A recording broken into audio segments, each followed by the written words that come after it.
ব্রিগেডে chicken patties বিক্রি করা নিয়ে একটা বিশাল বড় কন্ট্রোভার্সি ছিল। সে কন্ট্রোভার্সিটা এখন একটা রাজনৈতিক দৃষ্টি ধারণ করেছে, রাজনৈতিক একটা মহল ধারণ করেছে, এবং এই বিষয়টাকে নিয়ে কিছু রাজনৈতিক লোকজন তাদের রাজনৈতিক স্বার্থ চরিতার্থ করার জন্য নানান রকম লজিক্যাল কথাবার্তা বলছে, যেগুলো আমার কাছে একদম বকচুদি মার্কা কথাবার্তা। তারা বলছে যে, মানে কাদের কথা বলছি? মাকুদের কথা বলছি। কিছু মাকুমাল আছে, তারা তাদের নিজের রাজনৈতিক স্বার্থ চরিতার্থ করার জন্য বলছে যে এটা একটা নর্মাল ব্যাপার। একটা লোক তার সংসার চালানোর জন্য প্যাটিস বিক্রি করছিল, চিকেন প্যাটিস করছিল গীতা পাঠের সময়, এটা নর্মাল ব্যাপার, এটা হতেই পারে। তাই বলে তাকে এরকমভাবে হেনস্থ করা উচিত হয়নি, এর জন্য আমরা ধিক্কার জানাই। হ্যাঁ, উচিত হয়নি। এবার কথা হচ্ছে, শুনেছি যে কিছুদিন পরে নাকি হুমায়ুন কবির সাহেব 1,00,000 মানুষের সমাবেশে তিনি কোরআন পাঠ করবে। সেই কোরআন পাঠের সময় আমাদের হিন্দু ধর্মের কোনো ছেলে যদি গিয়ে ওইখানে শুয়োরের মাংস বিক্রি করে, তখন এই যে তোমরা যারা মাকুর মাল আছো, এই মাকুমালগুলো ওই হিন্দু ছেলেকে সাপোর্ট করবে তো?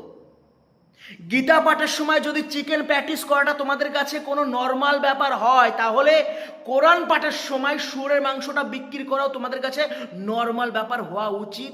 যেইভাবে তুমি এই মুসলিম লোকটাকে সাপোর্ট করছিলে যে না চিকেন প্যাটিস বিক্রি করছে, দ্যাটস নর্মাল, একইভাবে তোমাদেরকে ওই ছেলেটাকেও সাপোর্ট করতে হবে যে কোরআন পাঠের সময় গিয়ে শুয়োরের মাংসটা বিক্রি করবে।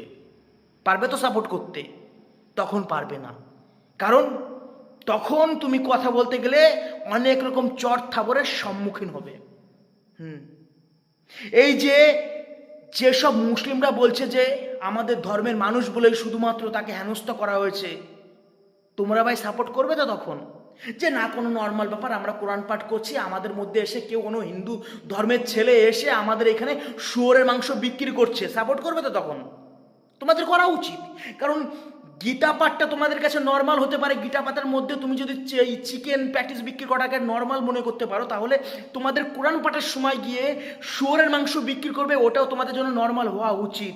কিন্তু তোমরা নর্মাল করবে না, তোমরা সঙ্গে সঙ্গে সেই হিন্দু ছেলেটাকে পারলে পরে জবাই করে দেবে।